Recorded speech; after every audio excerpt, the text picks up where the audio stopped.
임마누엘 찬양대의 남성 중창 귀한 찬양 감사합니다. 우리 옆에 분들하고 인사 한번 나누고 말씀 듣겠습니다. 사랑합니다. 축복합니다. 인사하겠습니다.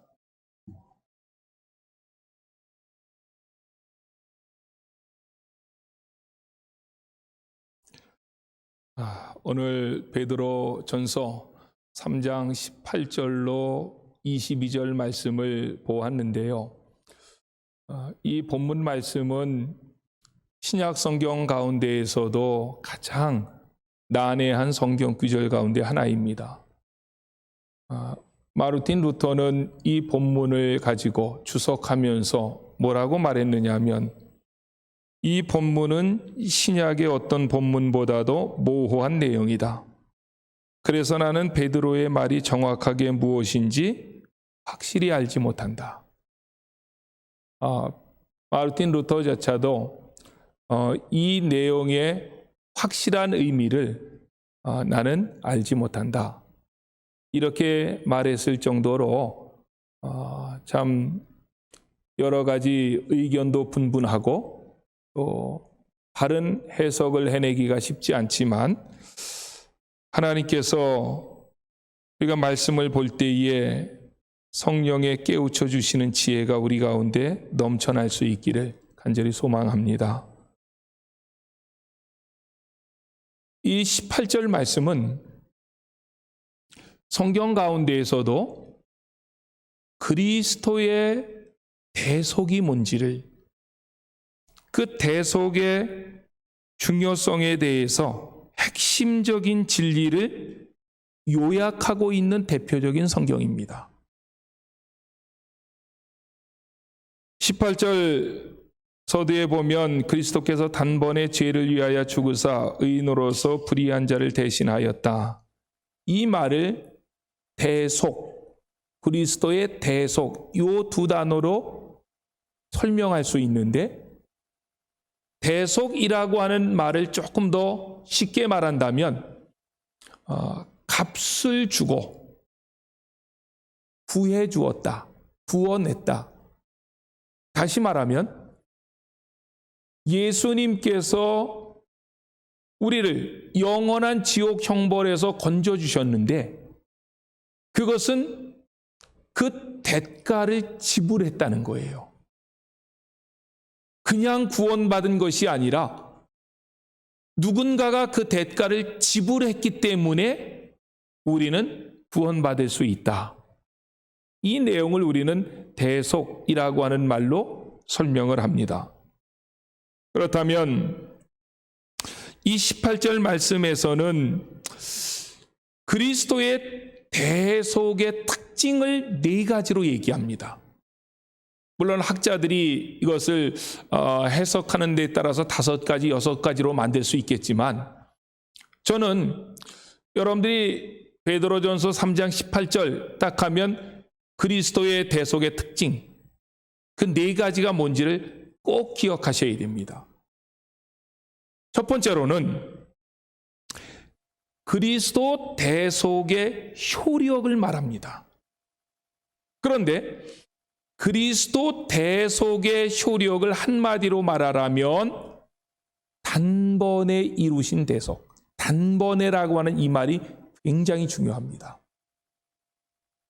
18절 상반절에 보면 그리스도께서 단번에 죄를 위하여 죽으사라고 했는데, 여기에 단번에라고 하는 말이 헬라어로는 하팍스라고 하는 단어입니다.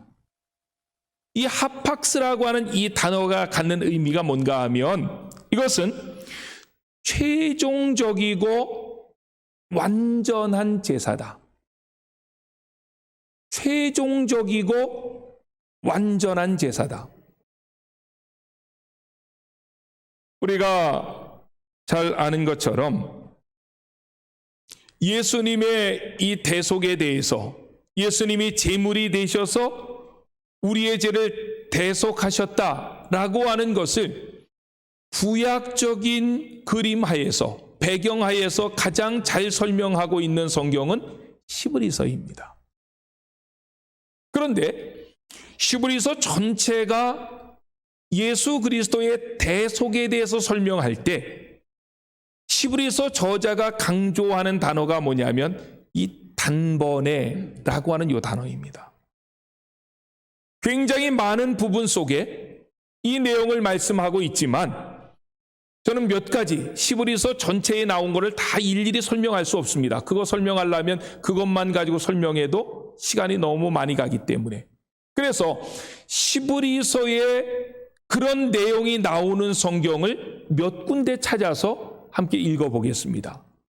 히브리서 7장 27절 시작. 그는 저 대제사장들이 먼저 자기 죄를 위하고 다음에 백성의 죄를 위하여 날마다 드리는 것과 같이 할 필요가 없으니 이는 그가 단번에 자기를 드려 이루셨음이라. 아멘. 구약의 제사장들은 자기를 위해서도 해마다 제사를 지내야 돼 있고 사람들이 죄를 지을 때마다 그 죄가 용서함 받기 위해서 하나님 앞에 제사를 지내야 됐다는 거예요. 그런데 예수님께서 그 구속을 단번에 이루셨기 때문에 우리는 반복적인 제사를 할 필요가 없다. 이게 히브리서 7장 27절의 말씀입니다. 히브리서 9장 12절 시작. 염소와 송아지의 피로 하지 아니하고 오직 자기의 피로 영원한 속죄를 이루사 단번에 성소에 들어가셨느니라. 아멘. 예수님의 구속은 염소나 송아지 피로 된 거 아니고 예수님 자신의 피를 드렸는데 그 예수님 자신의 피를 드림으로 이루신 그 구속은 단번에 이루어졌다. 이것을 히브리서 9장 12절에서 말씀합니다. 조금 더 내려가면 히브리서 9장 23절로 10장 18절까지 굉장히 긴 부분이에요. 그 긴 부분은 구약의 제사와 신약의 예수님께서 십자가에서 드린 속죄 제사와의 차이점을 말합니다. 구약의 제사와 예수님의 제사의 차이점이 뭐냐? 구약의 제사는 이것이 반복되어서 드려졌다는 거예요. 그런데 예수님의 제사는 반복되어진 제사가 아니라 어떤 제사라고요? 단번에 드렸다는 거예요. 그래서 히브리서 9장 23절로 10장 18절까지가 구약의 제사와 그리스도의 제사를 비교하는데 거기에서도 히브리서 저자는 단번에 주님이 속죄를 완성했다는 것을 강조하십니다. 히브리서 9장 26절 시작. 그리하면 그가 세상을 창조한 때부터 자주 고난을 받았어야 할 것이로되 이제 자기를 단번에 제물로 드려 죄를 없이 하시려고 세상 끝에 나타나셨느니라. 아멘. 이제 자기를 단번에 제물로 드렸다. 조금 더 내려가면 히브리서 9장 28절 시작. 이와 같이 그리스도도 많은 사람의 죄를 담당하시려고 단번에 들이신 바 되셨고 구원에 이르게 하기 위하여 죄와 상관없이 자기를 바라는 자들에게 두 번째 나타나시리라. 아멘. 이렇게 히브리서 전체에서 히브리서 저자는 그리스도의 구속의 제사를 말할 때에 강조하는 것은 그리스도 구속의 제사는 단번에 드려졌다. 여기에 단번에라고 하는 하팍스라고 하는 이 단어는 완전하게 혹은 영원히 라고 하는 그 의미가 숨겨져 있다는 거예요. 그리스도의 제사는 단번에 드려짐으로 완전하게 영원히 드려짐으로 우리는 죄를 용서함 받기 위해서 또 다른 제사를 드릴 필요가 없다는 것입니다. 구약의 제사장들처럼 해마다 가서 제사할 필요 없고 죄를 지을 때마다 그 죄를 용서함 받기 위해서 제사할 필요가 없다. 그것이 단번에라고 하는 이 단어 속에 여기에 이 내용이 숨겨져 있다는 것입니다. 두 번째로 그리스도 구속, 대속의 대상은 죄인들입니다. 오늘 본문 말씀 상반절에 보면 예수님은 의로우신 분이었다.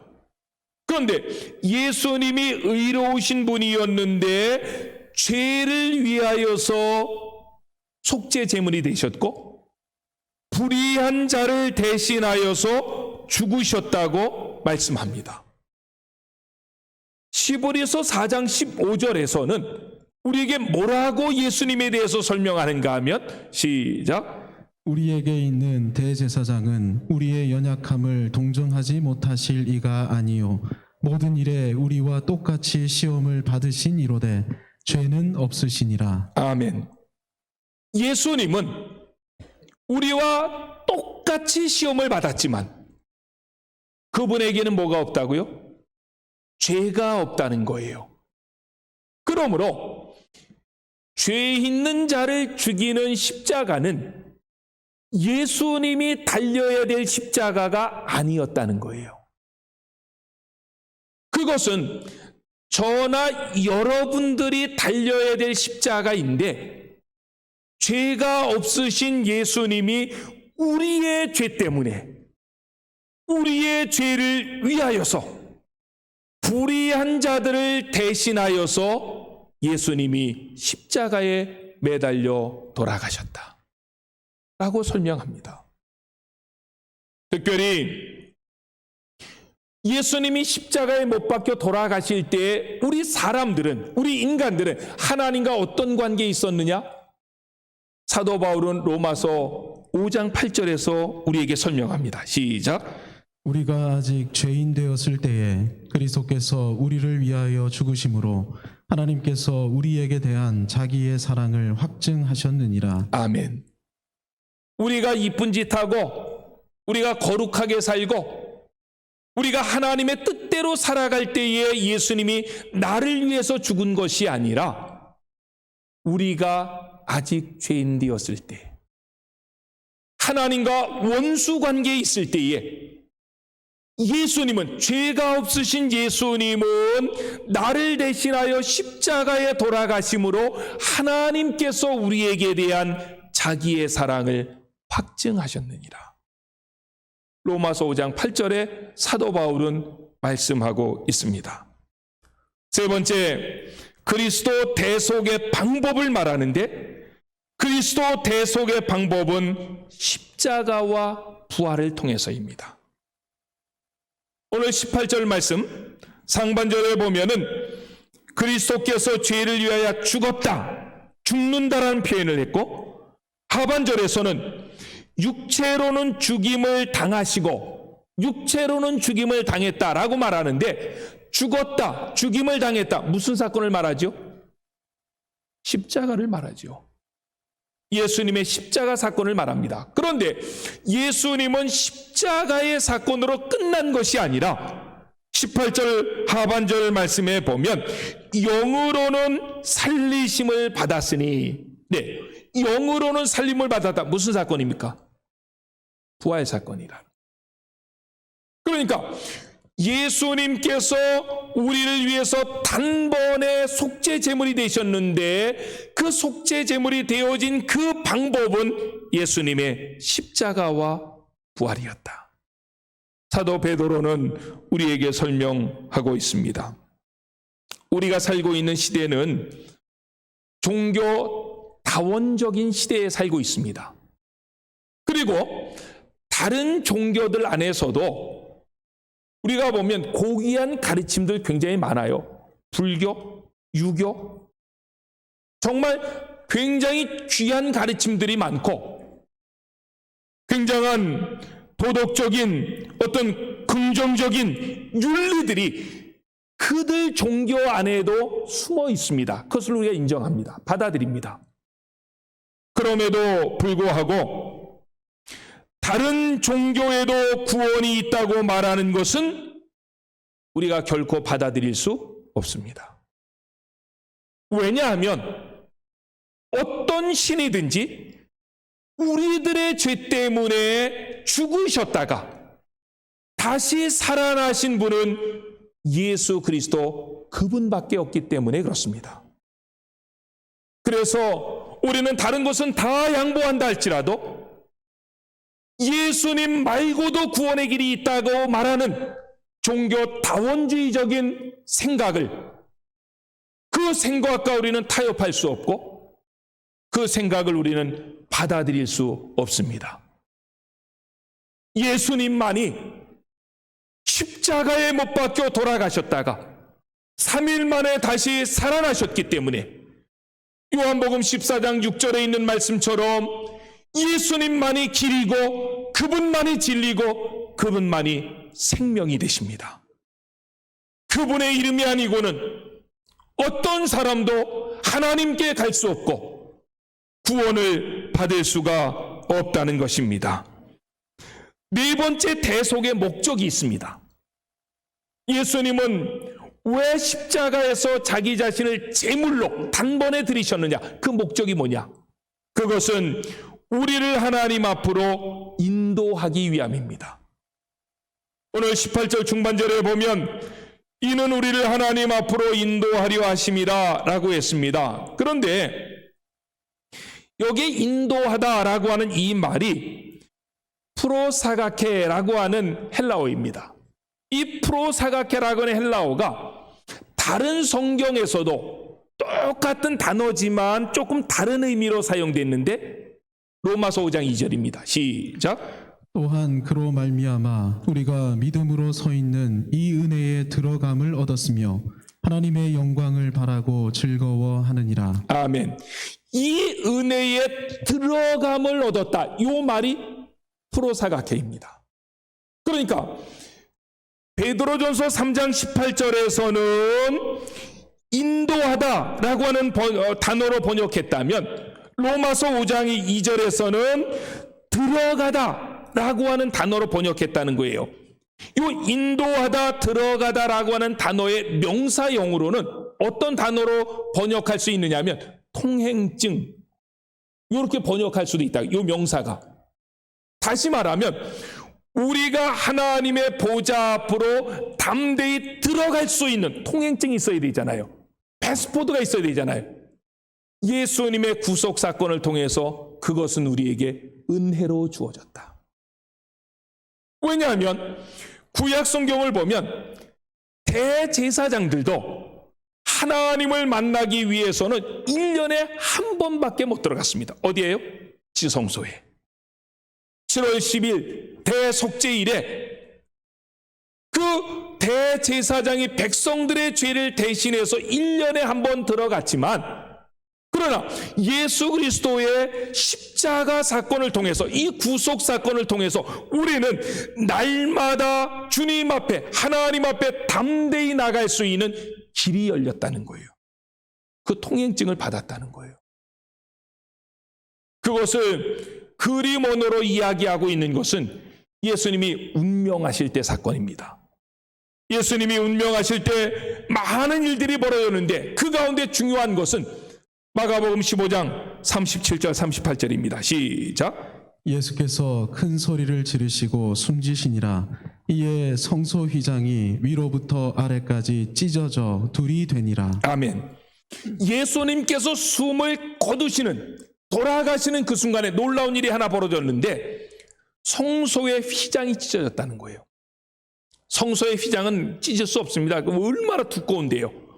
얼마나 단단하게 만들었는데요. 여기에 성소의 휘장이라고 하는 것은 성소와 지성소를 가로막았던 그 휘장을 말합니다.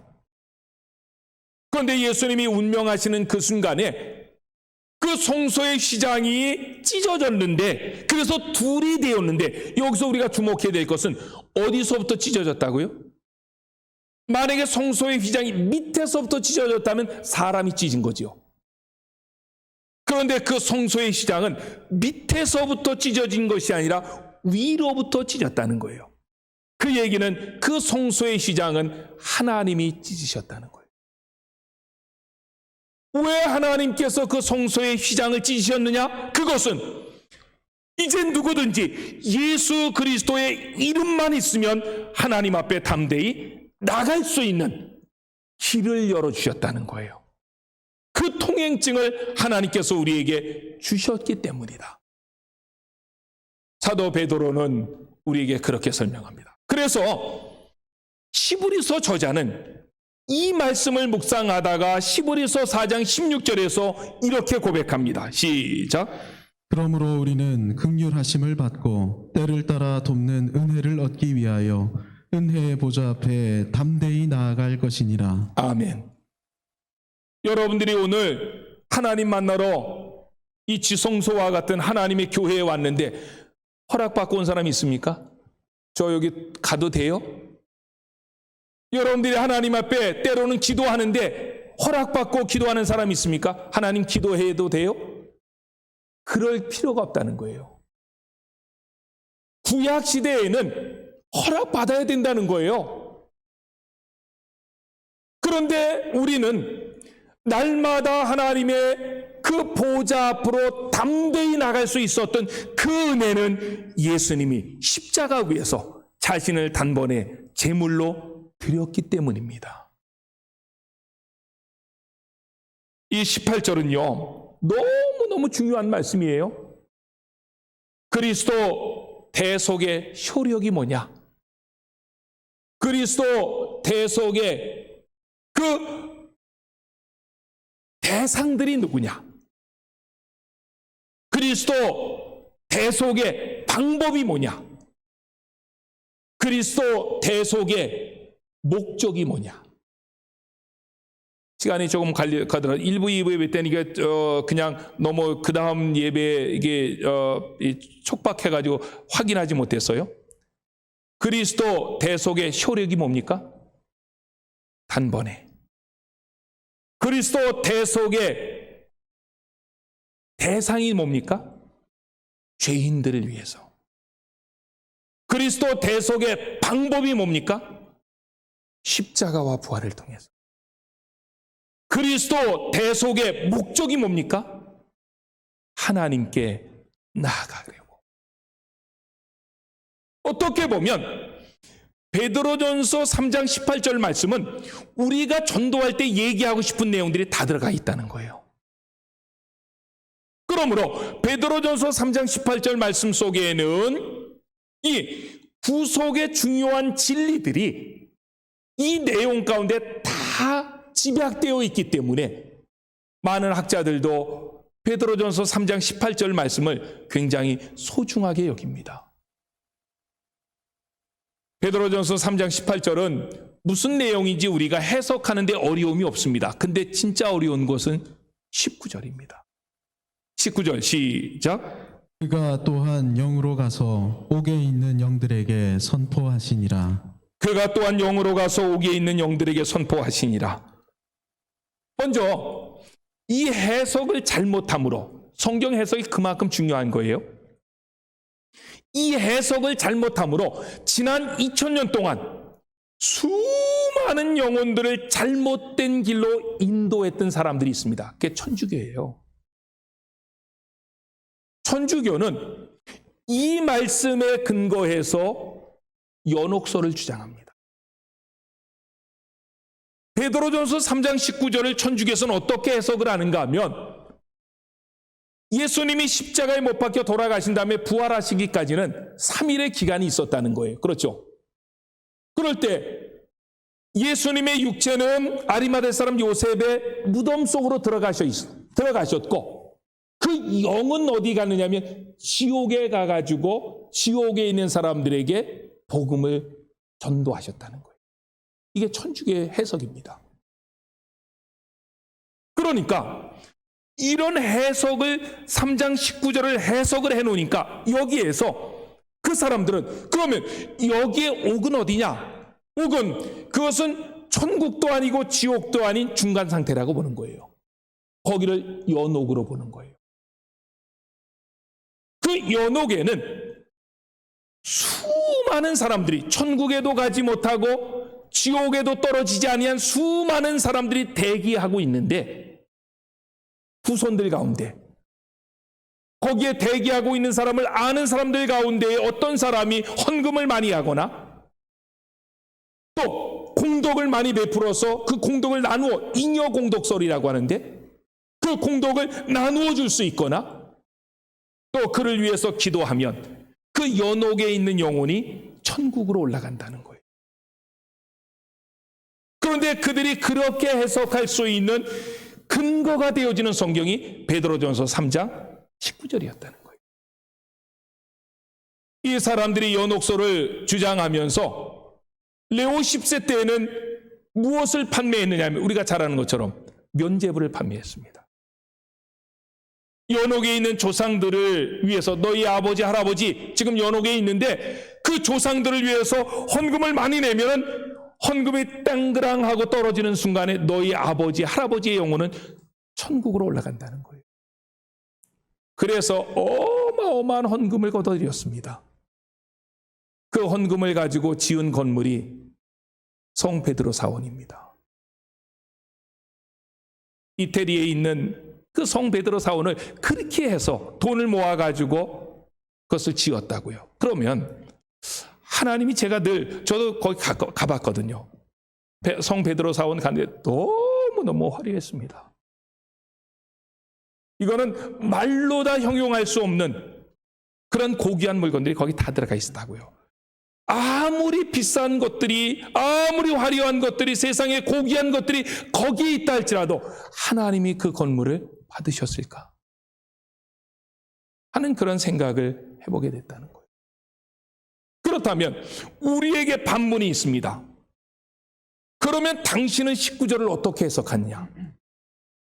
이럴 때에 마르틴 루터도 솔직히 말해서 나 이 말씀 잘 모르겠다. 베드로가 이 말씀 속에 무엇을 이야기하고 있는지 나는 말하기 어렵다. 이렇게 얘기했다는 거예요. 저도 이 베드로전서 3장 19절을 이거는 이거다 이렇게 딱 이야기하기가 쉽지 않습니다. 그렇다고 모른다고 하고 넘어갈 수는 없잖아요. 그래도 굉장히 이 말씀을 가지고 연구한 논문들도 많고 주장들도 많은데 보수주의 학회에서는 보수주의 목회자들은 이 19절 말씀을 어떻게 해석하는가? 저는 제 주장이라고 하기보다도 보수주의 학자들 가운데도 수없이 많은 이 본문에 대한 해석이 있지만 그 가운데 그래도 가장 우리가 받아들일 수 있는 그런 견해를 여러분들에게 설명하기를 원하는 것입니다. 19절을 해석해 나갈 때에 우리는 두 가지를 염두에 둬야 됩니다. 첫 번째로는 옥에 있는 영은 누구냐? 옥에 있는 영들에게 가가지고 선포했다라고 했는데 그러면 옥에 있는 영들은 누구냐? 라고 하는 것이 해결해야 될 첫 번째 문제고 두 번째 문제는 이 선포는 예수님이 영으로 가서 선포했다고 분명히 얘기했는데 이 선포는 언제 한 것이냐? 이 두 가지를 해결한다면은 이 본문의 내용을 우리가 조금이나마 이해할 수 있지 않겠느냐. 이것을 우리가 조금 정말 하나님의 지혜를 구하면서 성령님의 인도하심을 바라면서 우리가 설명해 보도록 하겠습니다. 먼저 옥이라고 하는 이 단어가 헬라어는 필라케라고 하는 단어입니다. 이 필라케라고 하는 단어인데 이 옥이 뭐냐라고 했을 때 보수주의 신학자들의 견해는 노아 시대 회개하지 않아서 구원받지 못함으로 영적 어둠에 갇혀있는 영혼들의 현재 상태다. 설명을 했는데 더 어렵죠. 근데 이거를 쉽게 말할 수 없는 것은 쉽게 말하다 보면 나도 그 의무에 걸리는 거예요. 그러니까 단어 하나하나를 정제시켜가지고 의미를 담다 보니까 그것을 해석했지만 그 해석이 어려운 거예요. 조금 더 쉽게 풀어 설명한다면 예수님은 언제서부터 계셨냐? 여기서부터 풀어나가야 됩니다. 예수님이 2000년 전에만 계셨습니까? 아니에요. 성경은 예수님은 요한복음 1장 1절 말씀에 보면 창세 전에 계셨지요. 예수님은 창세 전에 계셨지만 육신을 입고 온 것은 지금부터 2000년 전에 오셨지만 예수님은 창세 전에 선지하셨다. 영원전 선지시. 예수님은 영원부터 영원까지다. 알파와 오메가가 되신다. 그런데 예수님은 노아 시대에도 영으로 그 시대에서도 그 사역을 하셨다는 거예요. 복음적인 사역을, 하나님 나라의 사역을. 이 노아 시대는 노아가 방주를 지으면서 하나님의 뜻을 외쳤지만 노아 시대 사람들은 그 마음이 강팍해가지고 그 복음을 받아들이지 않았습니다. 노아 시대의 심적 상태를 창세기 6장에 보면 7절로 6장 6절로 7절 또 창세기 6장 11절 이런 데를 보면 그 시대는 부패하고 포악함이 땅에 가득한 시대였다고 말하고, 그래서 하나님께서는 노아 시대에 사람들을 만드셨음을 하나님께서 어떻게 했다고요? 하나님께서는 이 땅에 사람 만드신 것을 한탄하셨다. 이 한탄하셨다 이 표현은, 이 말도 좀 어렵지만 신인 동성 동형적 표현 이렇게 말해요. 신학계에서는 하나님의 그 마음을 우리한테 설명해낼 수 없으니까 사람들의 언어를 가지고 빌려와서 설명했다는 거예요. 하나님은 전능하신 분이고 전지하신 분이기 때문에 후회하실 만한 일은 하지 않는다는 거예요. 그런데 그 죄가 하늘에 닿았기 때문에, 온 땅에 가득했기 때문에 하나님의 그 마음을 인간적인 언어로 빌려와서 표현하려고 하다 보니까 근심했다, 이 말밖에 표현할 방법이 없다는 거예요. 그 시대가 얼마나 타락했는지. 그래서 그 죄악이 하늘에 닿았고 온 세상에 죄가 가득함으로 말미암아 하나님도 사람 지으셨음을 한탄하실 수밖에 없는 그 시대가 노아 시대였다는 거예요. 그래서 노아가 하나님의 말씀을 믿고 복음을 전했지만 노아 시대의 구원을 받은 사람은 몇 명밖에 없다고요? 8명밖에 없다는 거예요. 노아 시대는 그렇게 악했지만, 그러나 노아 시대보다는 조금 덜 악하겠지만 베드로가 하나님의 말씀을 보낸, 이 편지를 보낼 그 시대에도 그 시대는 동일하게 악한 시대였음을 우리에게 설명해 갑니다. 제가 1부, 2부 예배 때에 그런 질문을 한번 던져봤습니다. 왜 그런 질문을 던졌냐면 성경을 좀 바로 알았으면 좋겠다는 그런 생각 때문에. 노아가 방주를 몇 년 동안 만들었습니까? 예. 한번 좀 크게 한번 얘기해 보세요. 몇 년 동안 만들었어요? 예. 근데 120년 만들었다는 성경 구절이 어디 있어요? 많은 사람들은 노아가 120년 동안 방주를 예비했다라고 하는데 성경 어디에도 나오지 않습니다. 어떻게 보면 120년이라고 하는 숫자보다는 훨씬 더 짧은 세월 속에 방주를 예비했습니다. 어떻게 할 수 있느냐? 창세기 5장 32절에 보니까 노아가 500세 되었을 때 아들을 낳기 시작합니다. 셈과 함과 야벳을.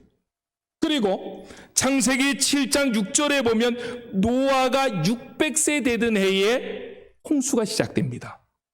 그러면 아들을 몇 세에 낳기 시작했다고요? 500세에 낳았어요. 홍수가 언제 왔다고요? 600세에 왔어요. 그러면 그 자녀들과 함께 방주를 예비했다면 노아가 방주를 예비한 시간은 100년이 안 된다는 거예요. 그런데 많은 교회는 창세기 6장 2절에 보면 120년이라고 하는 단어가 나와요. 그거는 노아의 그 방주 만든 그 기간과는 전혀 없는데 그냥 120이라는 단어가 나오니까 노아가 방주 만든 기간 120년 이렇게 얘기하는데, 성경은 그렇게 얘기하면 안 돼요. 바르게 해석해야 돼요. 하여튼 노아가 몇 년 동안 방주를 만들었는지 알 수 없어요. 그러나 그 시간은 어떻게 보면 100년 안쪽이었을 거예요. 모든 근거를 가지고 봤을 때. 하지만 그 100년 안쪽이라고 한다 할지라도 그 세월은 짧지 않았다는 거예요. 노아가 방주를 만들면서 계속적으로 하나님의 뜻에 대해서, 하나님의 뜻은 그 사람들이 심판에 이르지 아니하고 물 가운데 구원받는 것이 하나님의 뜻이었잖아요. 그래서 하나님의 뜻을 믿고 하나님의 소원대로 그 사람들이 하나님의 말씀에 순종하여 방주로 들어와서 구원받기를 원했지만 100년 가까이 그 말씀을 외쳤지만 겨우 구원받은 사람은 8사람밖에 없었다. 그런데 노아 시대의 사건을 이야기하면서 예수님은, 노아 시대의 사건은 예수님이 다시 오실 때의 사건, 오늘날이죠. 오늘날의 사건과 너무 비슷한 일이 많을 것이다. 마태복음, 마가복음, 누가복음에서 예수님은 그렇게 말씀하십니다. 그 가운데 누가복음 17장 26절 시작. 노아의 때에 된 것과 같이 인자의 때에도 그러하리라. 아멘. 그러므로 제가 여기서 이야기하고 싶은 것은, 옥이라고 하는 것은 지옥을 말하는 것이 아니라 어두움의 권세 아래 눌려서 복음을 거절하고 어두움의 권세 아래 눌려 살아가는 사람들의 그 상태, 그것을 옥이라고 얘기하는 것이지요.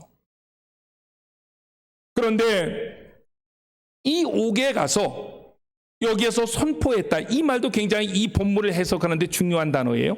선포했다라고 하는 이 말이 우리나라 성경에서는, 원어 성경에서는 에케릭센이라고 하는 단어로 되어 있는데, 이 말을 이렇게 해석하고 번역할 때에 성경마다 다 다르게 번역했습니다. 옛날에 우리가 개역개정을 가지고 지금 우리가 성경을 보는데, 개역개정이 나오기 전에 있었던 성경이 개역성경입니다.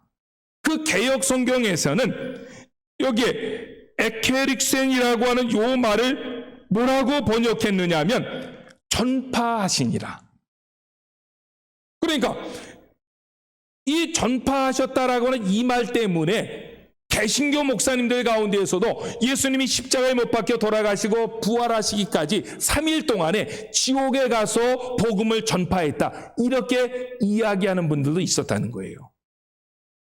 그런데 여기에 에케릭센이라고 하는 이 말은 전파했다라고 하는 그 말보다는 지금 개역개정에서 바꾼 선포했다라고 하는 말이 훨씬 더 좋은 말입니다. 전파했다라고 하는 말은 어떻게 보면 저 사람에게 복음을 전해서 그 사람이 예수님께로 돌아오게 하려고 하는, 어떻게 보면 조금 좁은 개념이죠. 그런데 선포했다라고 하는 것은 굉장히 큰 개념입니다. 선포했다는 것은 그 사람을 어떤 내 얘기를 해서 내 안쪽으로 끌어들이려고 하는 의미가 아니라 그냥 있는 사실을 그대로 공포했다는 거예요. 다시 말하면 어두움의 권세 아래 잡혀있는 자들에게 예수님의 십자가와 부활 사건은 하나님이 이겼다라고 하는 것을 공포했다는 거예요. 그냥 그 사람들에게 전도해서 예수님을 믿게 해서 교회로 데려오려 하는 목적보다도 하나님이 승리했다, 하나님이 옳았다, 이것을 세상에 십자가와 부활 사건을 통해서 드러냈다, 공포했다, 이런 것입니다. 오랫동안 하나님 나라에 대해서 선포하고 증거했지만 노아 시대에는, 어떤 학자들은 노아 시대에는 지금보다 인구가 많았을 것이다, 이렇게 얘기하는 학자들도 있어요. 그것은 석유를 가지고 이제 석유는 어떤 돌이라든지 나무라든지 이런 거에서는 안 나오고 생물이 갑자기 땅에 묻혔을 때 석유가 나오는데, 그 석유의 양을 가지고 그 당시 인구나 생물의 숫자를 파악하는 사람들이 많습니다.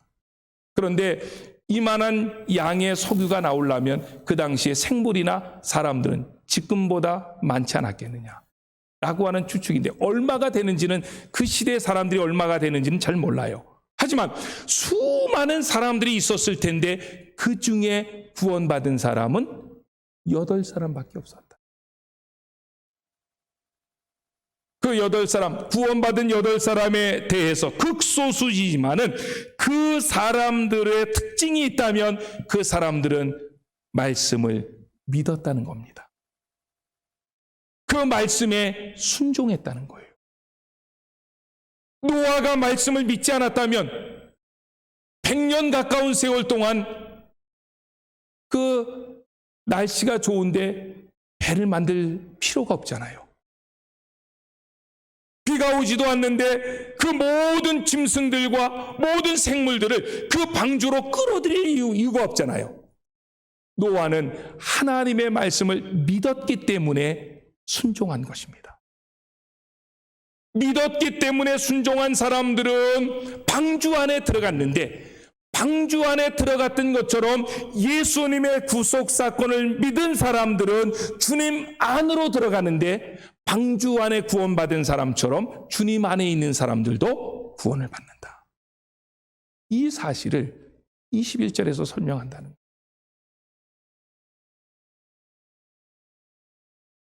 특별히 하나님의 말씀을 믿고 순종한 사람들을, 그래서 구원받은 사람들을 21절에서는 세례를 받았다, 이렇게 표현해요.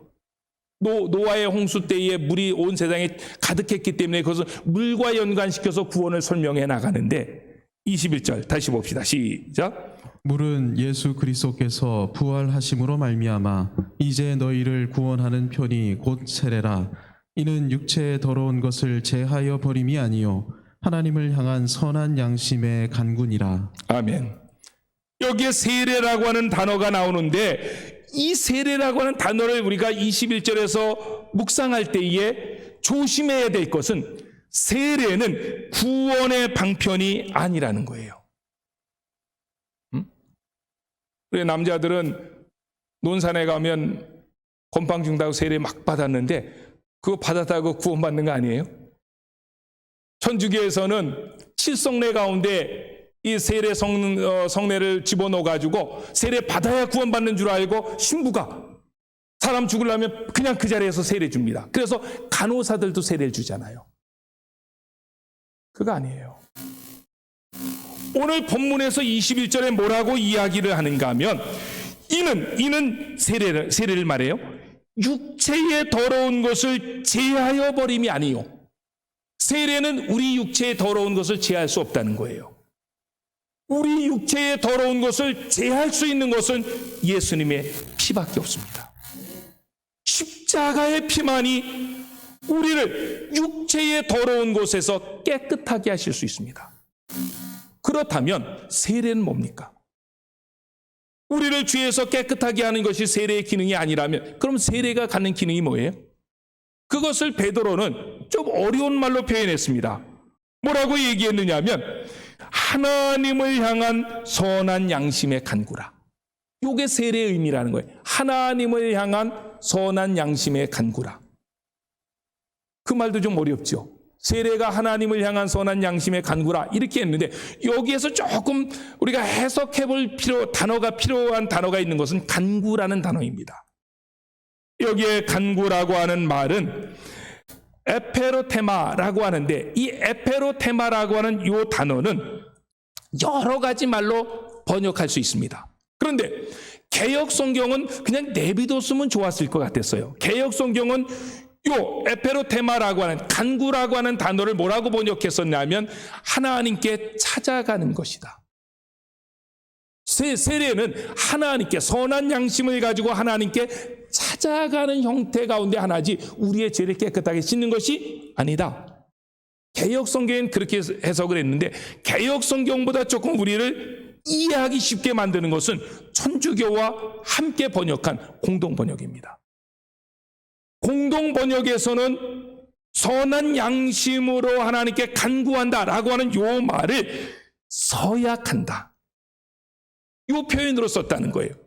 그러니까 세례가 뭐냐? 세례는 선한 양심을 가지고 하나님 앞에 서약하는 거예요. 다시 정리한다면 세례를 통해서 우리의 죄 용서함을 받을 수 없습니다. 우리의 죄 용서함을 받을 수 있는 것은 오직 예수님의 십자가 보혈의 능력입니다. 그렇다면 세례는 뭐라고요? 세례 받을 때에 선한 양심으로 이제는 내가 하나님 앞에 바르게 살겠습니다. 하나님의 뜻대로 살겠습니다. 많은 회중 앞에서 나의 서역과 다짐을 공포하는 거예요. 그게 세례라는 것이죠. 이렇게 예수님께서 구속사역을 완성하신 다음에 그 예수님은 하늘로 올라가셨습니다. 22절 시작.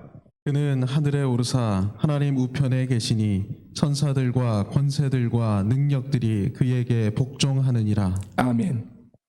예수님은 십자가와 부활을 통한 단번에 구속사역을 이루시고, 그래서 우리가 하나님 앞에 담대히 나갈 수 있는 길을 열어놓으시고, 예수님은 어디로 올라갔다고요? 하늘로 올라가셨다는 거예요. 하늘로 올라가셔서 지금은 하나님 보좌 우편에 앉아 계시는데, 여기 보좌 우편에 앉아 계신다는 건 레스트, 쉬고 계신다는 것이 아니라 그 보좌는 통치를 얘기합니다. 지금도 그 주님은 우리를 통치하고 계신다. 다스리고 계신다. 그리고 하나님께서는 만물을 그 발 아래 복종하게 하셨다. 라고 하는 것이 22절입니다. 저는 이 말씀을 연구하면서 이 베드로전서 3장 18절로 22절은 너무너무 소중한 구속의 핵심 진리들이 다이아몬드와 같이 박혀져 있는데 19절 말씀 때문에 19절에 예수께서 영으로 옥에 있는 자들에게 선포하였다. 이 말이 어려운 이 한 구절 때문에 모든 목회자들이 이거를 패스하고 넘어갔다는 거예요. 다루지 않았다는 거예요. 어려웠기 때문에. 그런데 오늘 우리가 쭉 살펴보았지만 베드로전서 3장 18절로 22절에는 복음의 엑기스와 같은 내용들이 다 담겨져 있다는 거예요. 이 말씀 앞에 우리의 고백은, 나의 고백은, 나는 베드로 사도가 말씀했던 베드로전서 3장 18절서부터 22절에서 말씀했던 그 예수님을 믿습니다. 그 예수님을 믿는 자들에게 하나님의 보좌에 담대히 나가고 백보자 심판 앞에 섰을 때에 칭찬받을 수 있고, 그 심판대에서 세상 사람들은 받지 못하는 더럽지 않고 썩지 않고 쇠하지 아니하는 하나님의 나라의 유업을 받게 될 것입니다. 그런 축복이, 그런 은혜가 여러분들 가운데 넘쳐나시기를 예수님의 이름으로 축원합니다. 아멘. 기도합시다. 제가 오늘 이 말씀을 이렇게 설교화시키면서도 굉장히 많은 갈등이 있었습니다. 하나님, 이 어려운 말씀을 이 강해를 해야 되기 때문에 이 어려운 말씀을 가지고 설교를 해야 되는데, 실질적으로 저도 이 말씀이 그런 뜻인지 잘 분명하지 않은 부분들이 있습니다. 이 성도들이 이것을 깨달아 알 수 있겠는지요? 성령님이 도와주셔야 됩니다. 이렇게 기도하면서 말씀을 준비했는데, 확실한 것은 모든 것이, 정확한 것은 하나님 앞에 가면 다 드러날 것입니다. 그런데 19절 말씀 좀 어려운 부분들이 있지만, 그렇다고 해서 18절, 20절, 21절, 22절 내용까지 어려운 건 아니고, 그 말씀 속에 있는 이 구속의 진리 굳게 붙잡고 이 남은 생에 이 땅에서 그 주님을 위해서 살아갈 수 있게 해달라고 주여 한번 외치고 기도합시다. 주여!